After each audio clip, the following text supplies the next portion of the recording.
radio BBC gahuza miryango ivuga irondere kuri metero 19 25 31 na 41 ku mirongo ya FM mu karere k'ibiyaga binini no kuri internet kuri bbcgahuza.com.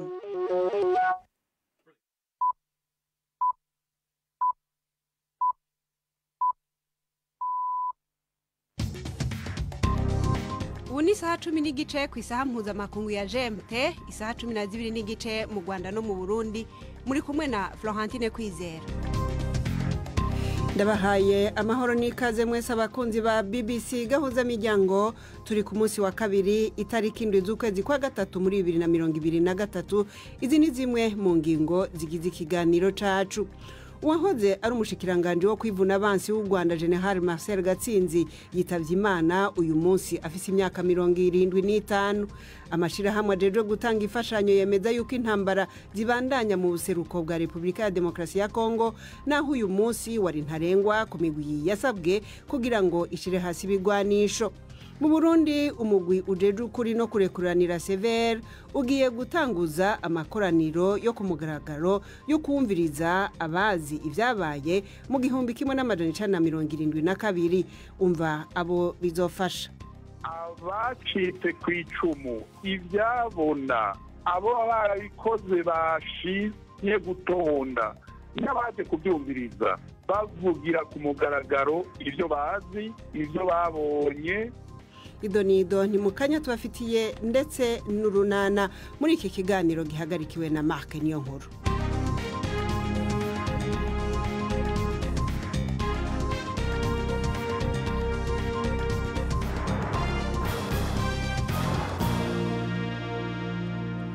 Nongeye kubaha ikaze. Ishirahamwe mpuzamakungu rimenyesha yuko giteze ko ivyononywe na nyamugigima iheruka guca muri Turikiya bishobora kurenga agaciro ka miliyari 100 z'amadolari muri ico gihugu honyene.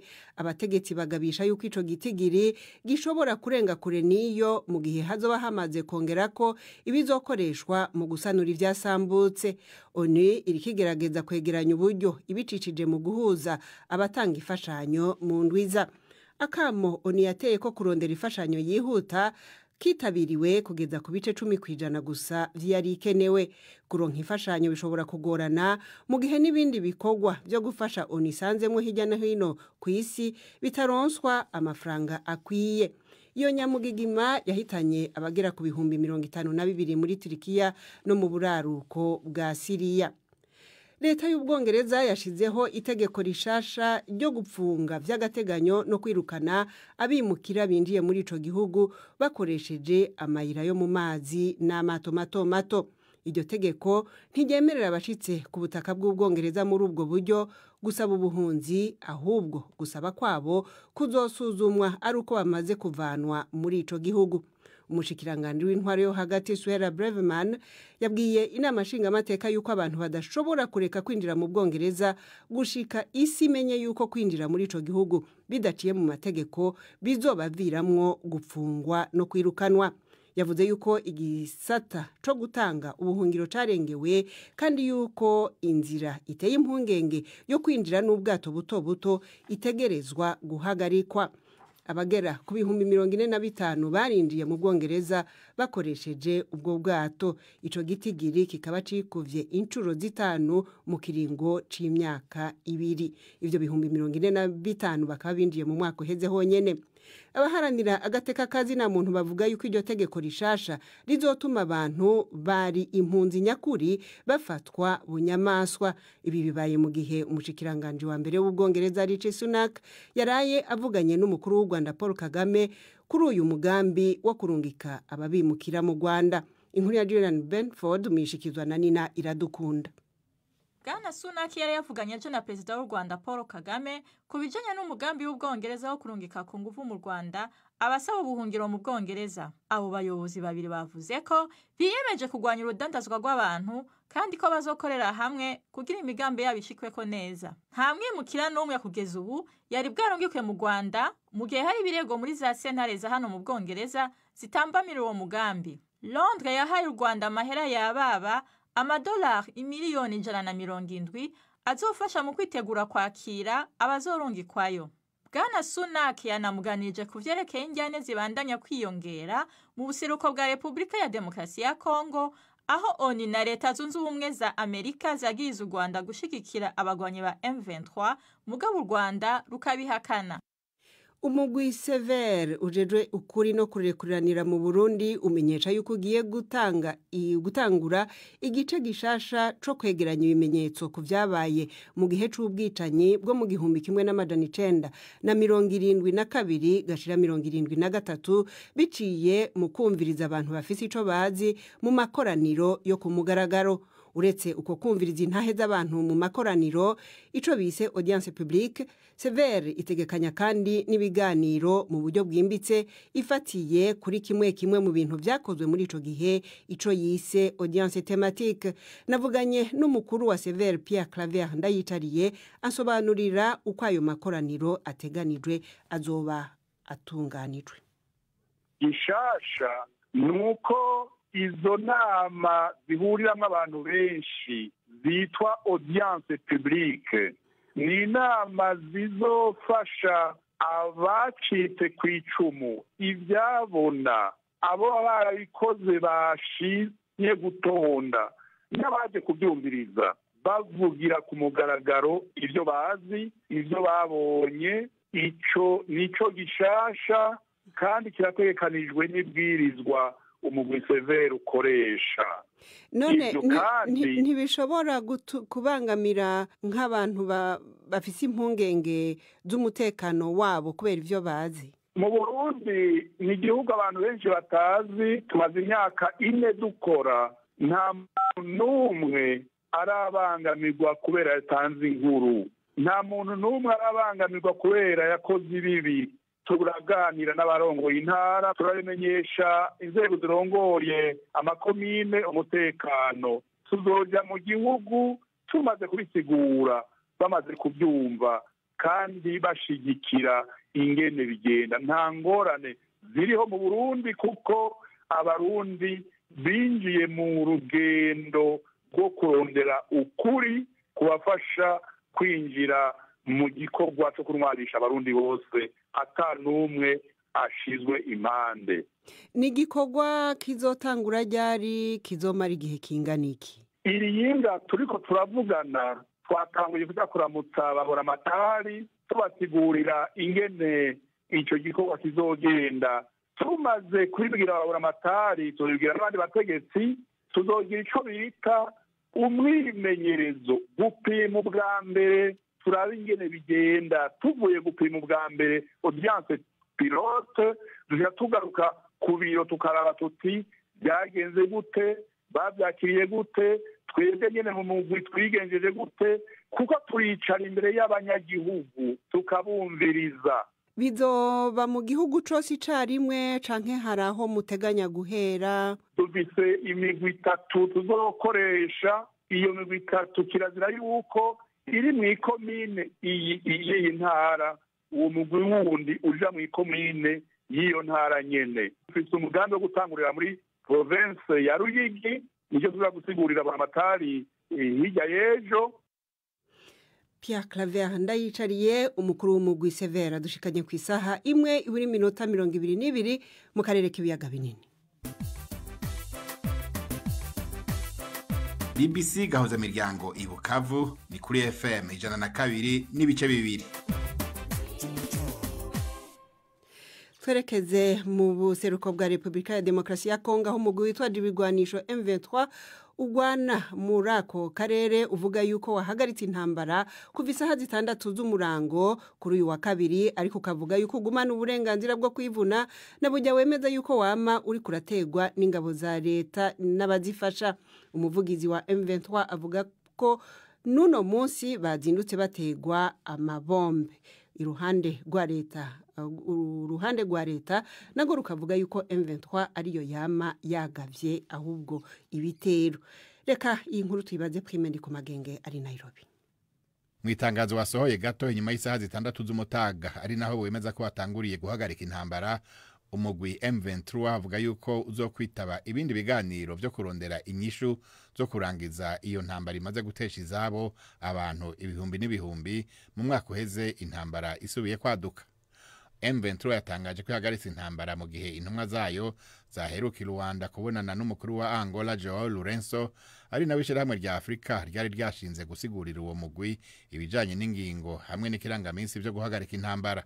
Hasigaye kumenya ko imvugo ija kujana n'ingiro. Muri iryo tangazo umuhari M23 avuga yuko ugumana uburenganzira bwo kwivuna, ubona ko wemeze ko no mu gitondo cy'uyu munsi nyene wazindutse uterwa amabombe n'uruhande rwa leta ya Kongo, kandi ko ari ngombwa ko wivuna. N'abari mu turere tumaze iminsi tuberamwo intambara kuva mu kwezi guheze babwiye BBC ko kuva mu gitondo hari hakiri ugutana mu mitwe bikomeye hagati y'ingabo za leta n'abagwanyi ba M23. Uko umugwi M23 wagiriza ingabo za leta kuwutera, niko izo ngabo nazo ahubwo zivuga ko M23 ariyo yama yagavye ibitero. Nejo mu butumwa yarungikiye BBC, umuvugizi w'igisirikare ca Kongo mu ntara ya Kivu ya ruguru, Colonel Njike Kayiko Guillaume, yavuze ko abagwanyi ba M23 bafatanije n'igisirikare cy'u Rwanda bateye ibirindiro vy'ingabo za Kongo, ikambi y'abateshejwe izabo hamwe n'ibirindiro vy'ingabo z'u Burundi zarungitswe muri ako karere gufasha kugarukana amahoro. Umuvugizi wa M23 Major Wiringoma ivyo arabibeshuza, kandi n'umuvugizi w'igisirikare cy'u Burundi Colonel Floribert Biyereke yabwiye BBC yuko aya makuru atayazi. Uwahoze ari umushikiranganje wo kwivuna abansi w'u Rwanda General Marcel Gatsinzi yitavye Imana aguye mu Birigi aho yari amaze iminsi aba. Uyu musirikare w'igihe kirekire yakoze imirimo itandukanye ku butegetsi bwa FPR, yanabaye no mu gisirikare c'ubutegetsi bwa General Major Juvenal Habyarimana, ndetse akaba yaranagize n'uruhare mu biganiro vy'amahoro vyabera Arusha. Ajyamiye ukuboko kw'abagabo afise imyaka 75 azize ubugwayi. Mugenzi wacu Jean Claude Mwambutsa araducira ku mayange General Marcel Gatsinzi uwariwe.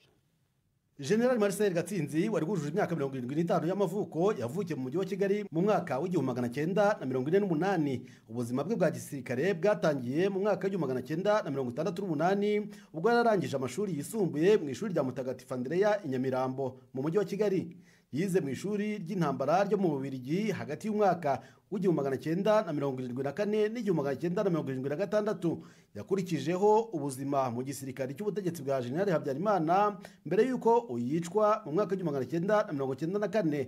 Hagati y'umwaka w'1990 n'1994 General Gatsinzi yabaye mu mutwe w'indorerezi hagati y'ingabo za Habyarimana n'iz'umutwe wa FPR barwanaga. Kuvaho FPR ifatiye ubutegetsi mu Rwanda, General Gatsinzi yagaragaye mu myanya ikomeye y'ubutegetsi haba mu gisirikare ndetse no muri politiki.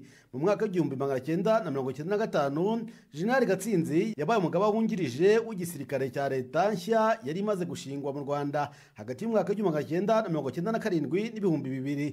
General Gatsinzi yashinzwe kuyobora gendarmerie y'igihugu, aho yavuye ajya gushingwa urwego rw'igihugu rw'ubutasi National Security Service kugeza mu mwaka w'2002. Mu gihe cy'imyaka 8 yashinzwe kuyobora Minisiteri y'Ingabo hagati y'umwaka w'2002 n'uw'2010. General Marcel Gatsinzi yabaye kandi ministre ushinzwe kurwanya ibiza hagati y'2010 n'2013. Kuva icyo gihe akaba ataragize akandi kazi ka leta kazwi. Apfuye yari mu kiruhuko cy'izabukuru. Amakuru akavuga ko yaguye mu gihugu cy'Ububiligi azize uburwayi. Imbere yo kuja mu runana tubabwire yuko abantu baharugwa mu bihumba amajana bihereje amabarabara yo mu miji n'ibisagara hirya no hino mu Faransa mu yindi myiyerekano yo kwiyamiriza umugambi wa leta wo kongereza imyaka yo kuja mu karuhuko k'izabukuru ikava kuri 62 ikaja kuri 64. Ibingo biri mu nzira yo gufasha kw'agahamba bategerezwa gutekererwa abagiye mu zabukuru canke pension gakomeza kuboneka. Ahakoraniye benshi ni mu mujyi wa Paris, ariko n'ahandi mu miji ya Lyon, Rennes na Nantes. Iyo myiyerekano yabaye ariko igipolisi kigerageza kuyiburagiza gikoresheje imyuka irakira n'imiringoti yo gutera amazi. Abakundi b'urunana n'umwanya wanyu.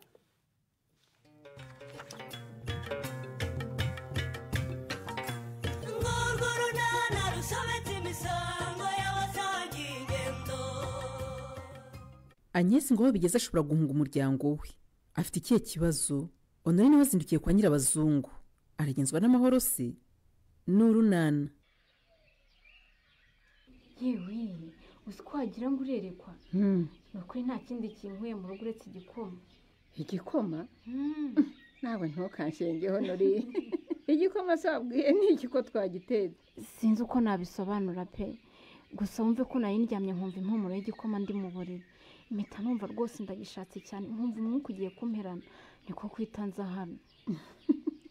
ese nuko byagenze bibaho ku mugore utwite ibyo nibyo bita gutwariza ikintu runaka maze jyewe najyaga ntwarira ibintu bisekeje ugasanga nko kurinda ntwariye umushogoro ku yindi ntwariye igishayote cyangwa isogi.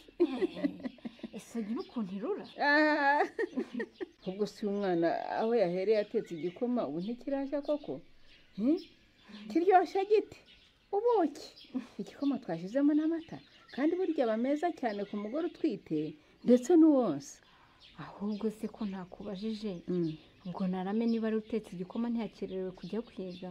sinamwinginze se ngo asibe ntiyananiye.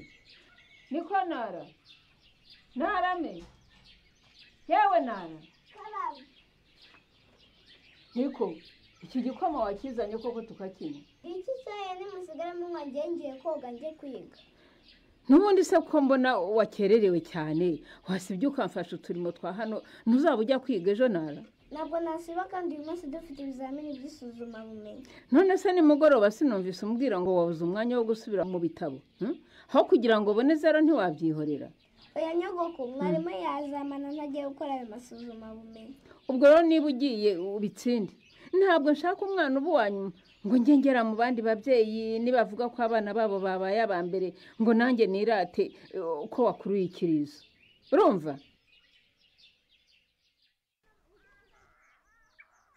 ariko ntugashyigikire amafuti wa mukobwa we ubu se mfata abantu nirukane nta kibazo nagiranye nabo. ariko bagifitanye n'abaturanyi mama. uriya munyamande ngo ni Kankwanzi niwe ugiye kwita Nyarurembo yose? njyewe Kankwanzi ndamushyigikiye. Pascal n'umugore we rwose bakwiriye kwibuka bakava inahangaha. nanjye ndavuze ngo ahangaha ni iwanjye uranyumva? uzumva bimubangamiye azaza bimuri nta n'isoni. ubu niyirukanira abantu kubera ishyari ry'umuntu umwe? ese ko numva umwita umwe kandi turi benshi mama. ubu se shyaka aracyagenda hano ni ukubera iki? si ukubera gutinya umwanda w'umuryango wa Pascal? ariko uwo mwanda uvuga ni ubuhe koko? umwanda bagize bakigera ahangaha niwe uzaba urwitwazo rudashira. umva mama n'ubundi ibintu udashaka ndabizi ko ntabiguteramo. uzakora uko ushaka nanjye nzakora uko mbyumva. umunsi numvise ibintu byabo bingeze mu ijosi nzagusezera mfata inzira mbahunga. uzagende rwose. ese ko numva ushaka kunkanga we urankanga mwiki? singukanga mama ibyo mvuga ni ukuri. njye ntabwo nakomeza kwihanganira kubana n'abanyamwanda nk'aba ngaba rwose. abantu basida bagaceza urugo bakaruhindura akabari njyewe nabihanganira se? abantu babona amafaranga yo gukemura ibibazo byabo bakajya kunywa bagataha basimbira abo batasangiye. ahubwo se kwa Pascal ikintu kizima bagira ni igiki mama? numva babahagurukiye ariko ndakubwiza ukuri ko Pascal n'umugore we batazava. ukuntu bakora neza bagahinga umurima wose nta wundi nshobora kubasimbuza ngiye. reka nkwihorere nitabe telefone yanjye ntavaho mvuga nabi kubera wowe. kumfata ntuvuge se anye bite? ni byiza titire sorry kabisa ngufashe hari undi muntu twavuganaga mbanza kumva icyo yambwiraga. amakuru se wowe nava mu mahugurwa? naraje ndi Nyarurembo ariko narakwandikiye sinzi impamvu utansubije. yewe nkunda kugira ingeso yo kudasoma message ariko ndaza kuyireba ndagusubiza rwose. n'ubu wansubiza kuko nari nakwandikiye nkubaza nimba ufite umwanya tukaza kubona hari icyo nashaka kukubwira. hari mugoroba wabona akanya tugahura se?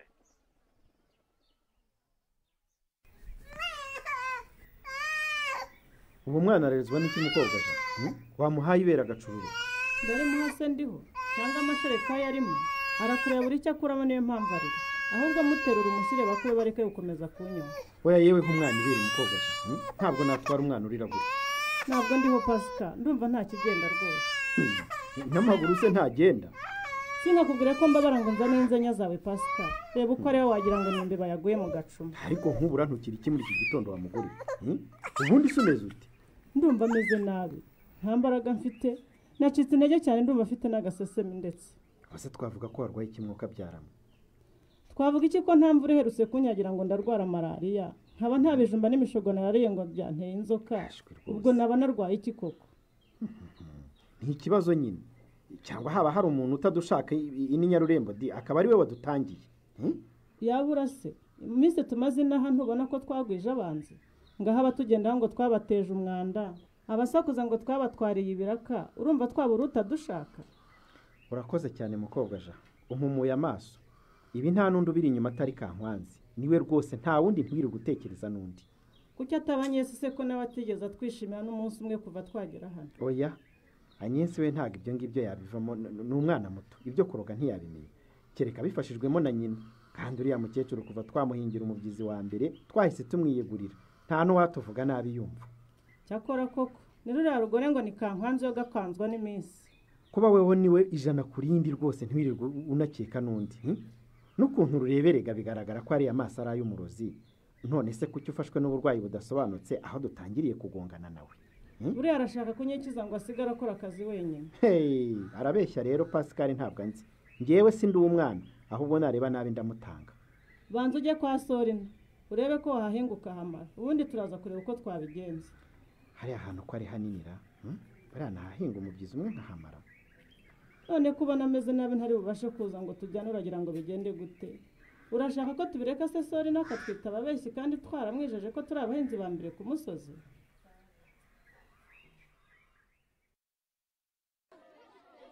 oya sha wikwinka gutyo na after failure life goes on. harya ibintu nkaho ngo ukisa nyine ni ukuvuga ngo nyuma yo gutsindwa ubuzima burakomeza wikiheba rero. ibaze n'ukuri ukuntu abandi bana muvuga icyongereza ntabasha no kumva kandi twigana. humura bizaza kandi nawe bivuge ko nawe umenya byose. ubu se nzi ikisa niba icyongereza ntakizi imibare nkaba ntayizi n'ikinyarwanda ari ikinyarwanda nirirwa mvuga kikaba kinsinda ubwo urumva bayi wandi. reka tubanze turiho amanota y'isuzuma wasanga wanabitsinze da. byarera sha munini we wemeye nabitsinze nese kandi byose byazaga nkabona simbyibuka. na kiriya cya gatandatu cyakunaniye kuko n'ukuntu cyari cyoroshye ntara. ahubwo si icya gatandatu nakigezeho ko banyambaye nyine ku cya kane. ihangane pe ibya nyuma byari byoroshye njyewe nshobora kubyuzuza cyangwa nkaburaho rimwe. sha nibe nawe njyewe rwose nimbona menshi ntazarenga 30%, gusa nari mbyiteguye na mbere y'ikizamini. none se wabwiwe n'iki ko bazana ibyo utazi ntara? none se umuntu utasimbona umwanya wo gusubiramo ngo nibutse ibyo twize urumva ntari kwitega iki mu bizamini? none se iyo utashye nagufata amakaye ngo usubiremo ibyo twize? sha wincunga none se imirimo ya nyogokuru yankundiye. yo ni ukwihangana sha njyewe icyatumye byose mbisubiza neza nuko ibyo batubajije papa yaraye amfashije kubikosora nimugoroba. uw'ababyeyi bawe baranagufasha ukababaza ibyo utumvise? cyane rwose buri munsi bampa akanya ko gusubiramo ubundi papa akaza kumbaza niba hari icyo numva ngo ansobanurire. niba ari uko bimeze ayo uzajya ubona sinzajya nyaririra nzajya nifatira 0 zanjye nizo zinkwiriye. ubivuga ngo uzajya ufate 0 ntara ahubwo reka dufate amakaye mbe nkunyuriramo mbere y'uko tujya mu rindi suzuma bumenyi.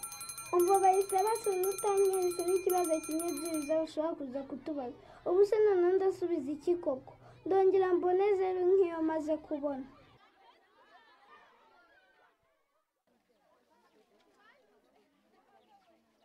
umva baba vuga merisi cyangwa nyikwake nyihera abandi bana.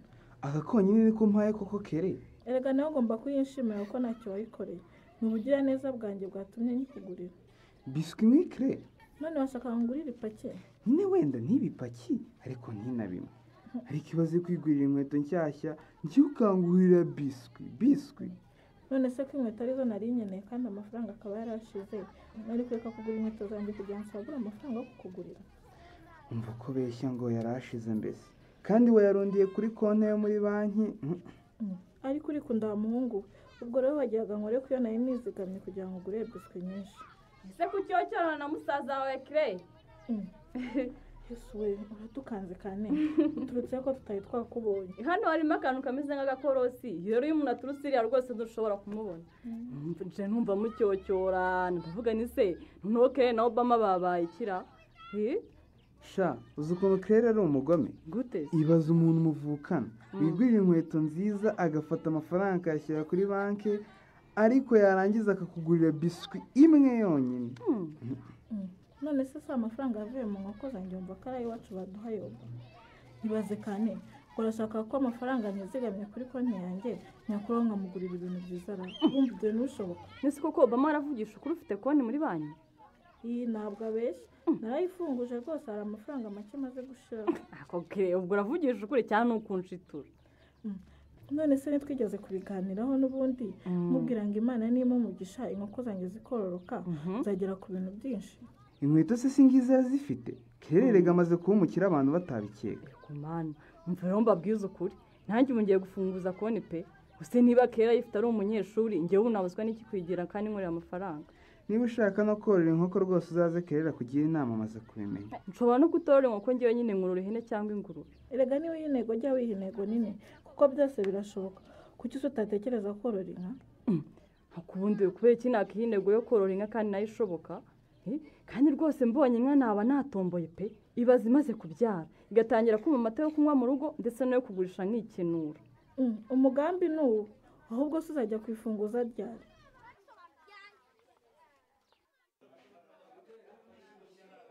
Gusa ndabona amahugurwa yaragufashe neza pe. Wagira ngo wari ufite umuntu ukwitaho rwose. Umuntu yagira ngo wabanaga n'umugore rwose. Komeza ubicurere neza wabona mu minsi iri imbere mubonye tukabana. Gusa iby'amahugurwa yo yari meza kandi yagenze neza ntacyo twayaburiyemo. Yarajyanye n'ibiki se Titire? Mbere yo kugusubiza reka tubanze twumvikana ikintu kimwe. Yego ndabona urakaye niba nkubajije nawe rwose mbisaba imbabazi. Wowe nta mpamvu yo kubisabira imbabazi.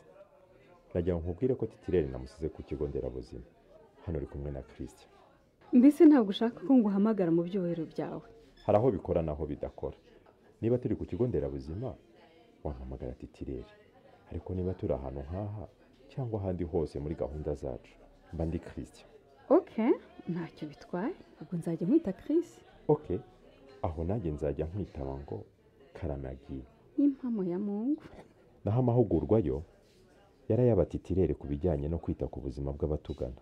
Kandi tunabaha serivisi nziza nk'iyo twakwifuza guhabwa natwe tugiye kwa muganga. Ndumva hanini abagana ikigo nderabuzima cya Nyarurembo ari twazagirira akamaro rero. Erega n'ubundi kitubesheje hariya ni ukugira ngo tubahe serivisi nziza z'ubuzima. Ibyo twakora byose mutabyishimiye ntacyo byaba bimaze. Amakuru se wowe yanye. Janjye nta kidasanzwe pe. Ariko ibyo byo kuvuga ngo nta kidasanzwe ibyo n'ubundi nibyo wambwiraga kuri telefone cyangwa kuri WhatsApp iyo twaganiraga. Mbwira akantu keza mbese nk'agashya. Ubusa agashya navuga ko ari akahe koko. Ubwo rero wanze kumbwira akantu gashya. Reka ngiye nkwibwirira icyatumye nkubwira nti wihangane ushaka uko turara tubonanye. Nguteze amatwi Chris. Agi. Karame. Ahanini kwari ukugusaba imbabazi kuko se Valente yabaye ntari ntawo nkube hafi nkuko byari bikwiye. Ibyo ntabwo wabinsabira imbabazi rwose Chris. Ntiwari uhari kandi gahunda wari urimo zari ngombwa rwose kuko zibonekamo. Urakoze kunyumva mukobwa mwiza. Gusa n'ubundi se Valente ntirarengana cyane. Turacyari mu minsi yayo. Ubwo rero impano naguteguriye urihangana nyiguhe ntinzi ariko nyiguhe. Oh my god. Titire. Oya. Nisi by'impano za se Valente bizanye gute koko? Njye numvaga bitari byagera rwose mbabarira ntabwo ari ngombwa. Titire mbabarira. Anyesa atewe n'ikikwanga impano ya Christian. Ntuzacikwe n'ikiganiro runana cy'ubutaha. Ikinamico runana mwitegurirwa n'umuryango Urunana Development Communication mukayikurikira kuri radio BBC kuwa 2 no kuwa 4 saa 12:45 z'umugoroba. Ikinamico runana kandi mwayikurikira kuri YouTube. Kuyigeraho andika ijambo Ikinamico runana official maze utange n'ibitekerezo. Uramutse ufite ikibazo cyangwa igitekerezo kandi wifuza kutugezaho watwohereza ubutumwa bugufi bwanditse kuri telefone igendanwa 0783 18 10 Mushobora kandi kunyuza ubutumwa kuri page yacu ya Facebook. Kwigeraho no kwandika ijambo Urunana. Dusubikiye ikiganiro runana cy'uyu munsi naho butaha. Barakoze abo mu runana nibo basoje ikiganiro cacu cyo kuri uyu mugoroba. abadukurikiye kuva mu ntango mwumvise yuko nubwo uno munsi ryari isango rya nyuma ku migwi yitwaje ibigwanisho iri mu buseruko bwa Repubulika ya Demokarasi ya Kongo ngo ibe yashize hasi ibigwanisho umugwi M23 uvuga yuko wubahirije iryo sanga ariko ukomeza wivuna. Mwumvise kandi n'urupfu rwa General Marcel Gatsinzi yahoze ari umushikiranganje wo kwivuna abasi b'u Rwanda. Ikiganiro cari gihagarikiwe na Mark Niyonkuru.